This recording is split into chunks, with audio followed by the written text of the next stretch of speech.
But let's talk PCI Generation 4. If we've got people in chat, let me see if I can pull up that link. Let's see if we can pull up that link in chat. I'm going to reference this one Hardware Unboxed review. So here it is in chat. This is the one we're talking about. But basically what they did was, you know, they're in the same process as us. They're trying to get ready for RTX 3000. And we're all in kind of this sticky spot of, do we go with Intel because, you know, they've been the long lead for being the best for bench tops, test benches, especially like the 9900K, overclocking that to like 5.1 gigahertz. People were really enjoying that. It was not a bottleneck for the processor. But their question was, RTX 3000 is going to have Gen 4 PCIe, and AMD now has better processors with more cores, more threads, boosting faster than they used to be. So did it make sense to move from their Intel test bench to an AMD-based test bench? And they did a really good job. They covered all their bases when it comes to core counts, clock speeds, and comparing all the different games and stuff with their new test bench. But I'm going to be the bearer of bad news. Gen 4 doesn't matter for your processing graphics card. And I can prove that. At least prove it pretty well. I still need to do a little more research on my own end, but let's slap this on the screen. Let's move that over too. So what we're looking at here is hardware info. It's a very prominent sensor reading tool developed. It's open source. You can go in there, and they actually have an API that if you pay money, you can like tap into all their stuff. I really wish this guy would let me have it. But anyways, this is a great tool for monitoring different sensors on a motherboard, sensors on a processor, graphics card, all of your drives, all your memory. Really, really good stuff. But today we're going to be looking at this. Of course, you might not be able to see it on the screen, but if you look at this in a VOD or if you pause it and like enhance it yourself, you'll notice that down here towards the bottom of hardware info, we have an entire section allocated towards the graphics card. And of course, we're mainly concerned in, testing the temperatures, the voltages. Sometimes we're looking towards like different input voltages to the supplies, fan speeds, power, and there's all these other like metrics, clock speeds, memory clock, video clock, all of this other stuff. But there's one sensor, and we're going to be testing it out quite a bit, and that's called GPU bus load. Now, I still need to identify what bus load means. Let's actually do a quick search real quick. What is GPU bus load? GPU bus load is the usage of the PCI interface only. Okay, cool. That is exactly what the question is with this stream, is do we care about Gen 4 PCIe? And in my opinion, we don't. That's what we want. Exactly. This is what we're looking for. So we are provided with this data and this metric. We need to be able to read that. Exactly. And here's the kicker, though. So Gen 3 versus Gen 4. I think it's doubling the bandwidth. You got to be careful with statements like this, twice as fast. It's not really twice as fast. Solid, no worries, man. We're just talking tech stuff. You can always pull up the VOD later and all that. But here is the kicker. So we've got... trying to see if we can zoom this in. It doesn't look like it's wanting to do it. Ooh, that actually looks like a... I was going to say that looks like a IBM motherboard that we made. But it's not. Besides. Anyways, this is the bandwidth measurement for each of the generations by lane speed. So at a by one Gen 4 gets 2 gigabits per second versus Gen 3's 1. And if you go all the way up, maximum for PCI Gen 4 is 32 gigabytes per second, and for Gen 3 it's 16 gigabytes. But anyways, what we've got here is an instance where moving up to a faster more bandwidth interface potentially could run and operate faster. So right now, what we've got in our test stand here is an RTX 2080 Super, pretty dang good graphics card, and we actually do have access to some tools that'll help us identify what we've got going on with the PCIe world. So we got a PCI Express bandwidth test. So what we're going to do, we're going to go ahead and hit run, and I'm going to clear the data. That way we've got a somewhat legit value. I'm going to go ahead and clear it again, just so we don't have like a bunch of zeros. Okay, cool. So we're inside the main benchmarking test. And I'll kind of explain what this test is doing and why it's kind of cool. So if you see all these little bitty triangles and stuff, these are all being presented to the screen, and then the graphics card is doing the math to create the shafts or whatever that go down, and then that information is being fed back to the processor, and the processor is doing this kind of subroutine where it's like, oh, you've got a triangle here, let's do another one. Okay, let's create that. So there's a bunch of traffic going between the processor and the graphics card that's making these lots of triangles, and it's making this really cool looking thing. But the entire point of this is to count how much bandwidth we're actually pushing across the bus, and that's by doing direct memory writes or computational commands and measuring what those look like across the bus. And down at the bottom, you'll see that it's actually giving us a gigabytes per second bandwidth number, as well as, you know, how much data is actually being presented to the graphics card memory. I don't know if that's exactly what's going on, but we're pumping all of this data across the bus in order to create this really trippy looking graphic. And then here's the kicker.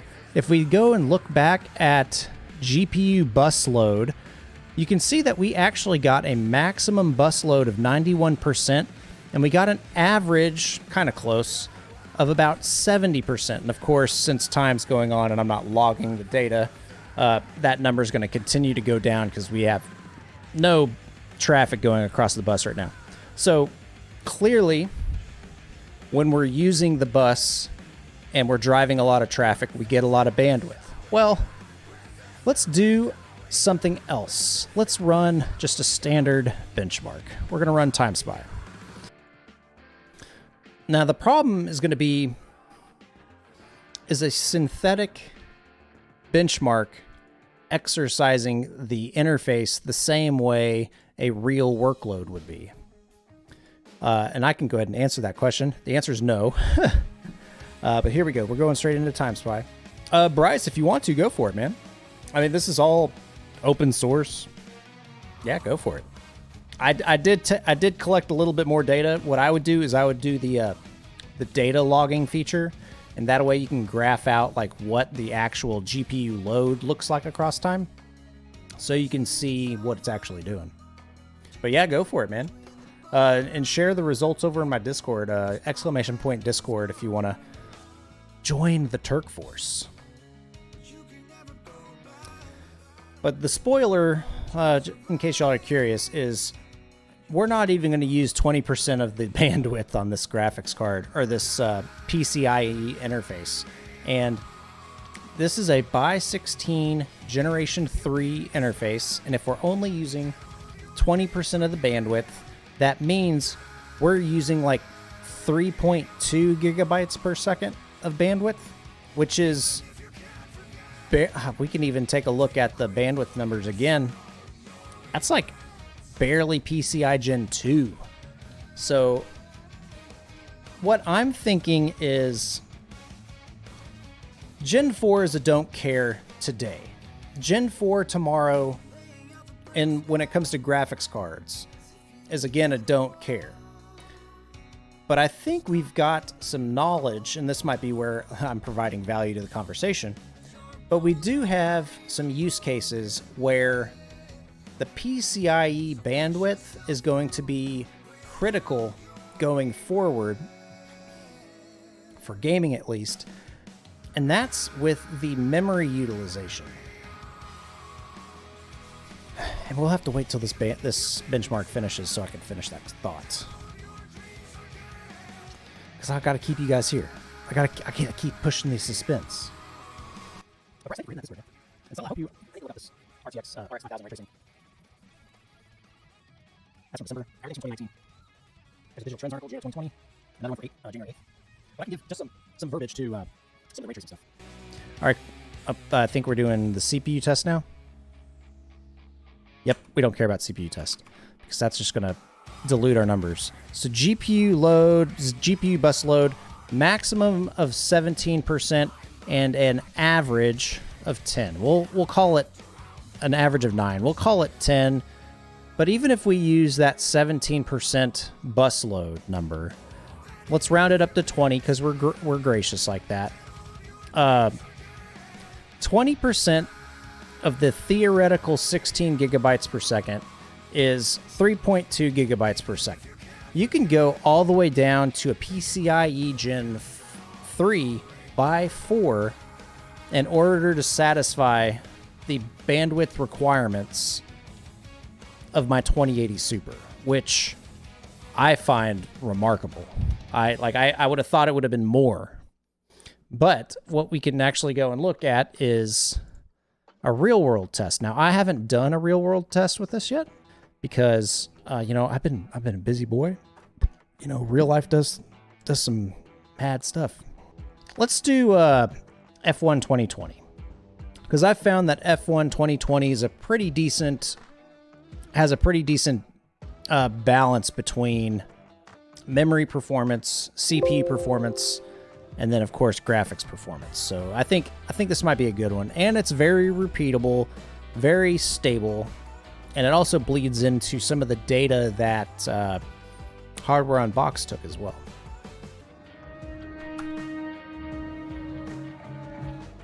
God, it's like I never even listened to this game's music. That's one thing I don't like about benchmarking stuff. It's like I've got all of these games that I just don't play. Like F1 2020 and F1 2017, they all look like really cool games. I just don't have the bandwidth to play a bazillion games, And by the way, guys, I haven't collected this data. This will be my first time to run it. Cool. Everything's already ultra high, so we don't have to change anything else.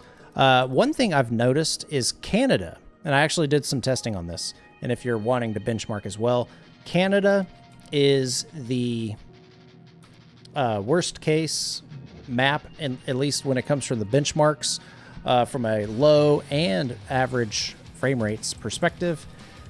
So if you're wanting to replicate these results, that's what I do. And I just use the flat benchmark settings with Ultra because I like everything to be repeatable. All right, so we're running the benchmark test. We're not logging the bandwidth measurement, but we did clear it.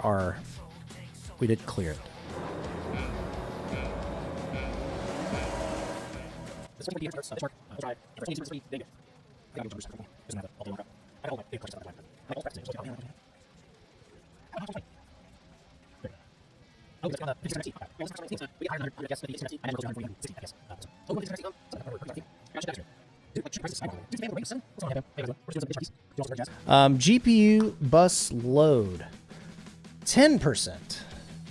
It's even lower. So that even goes to, we got the data up here. 10% of 16 gigabytes is 1.6. So again, we're still within the bus bandwidth of a Gen 3 by 4 PCIe card. Enough of the nerdy stuff. Thanks, Alex, for the raid. I appreciate you, my guy. How you doing? Hope your stream went well. But yeah, F1 2020, ultra high, 1440p, 134 hertz. So anyways, we got like what, 12% bus utilization on F1 2020. I think Red Dead Redemption 2 is the biggest one I've got. So let's load some Red Dead. All right, so we're going to do this one more time. We're going to clear it, play it. I think it's X or is it Z? Yep.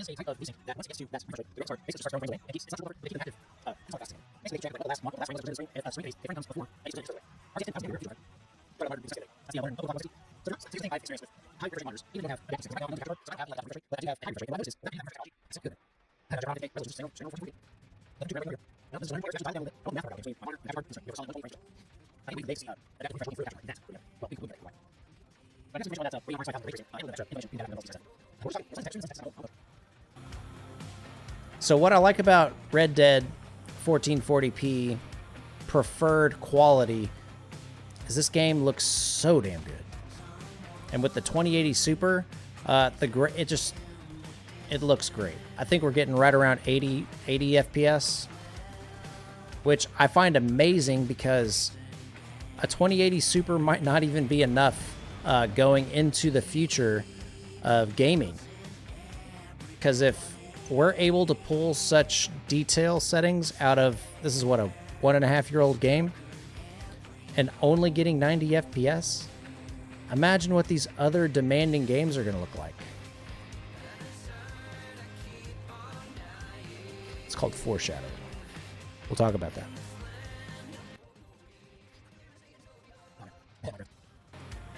All right. I don't care about the score. I just want to see what the bus load is. So bus load here, 5% maximum.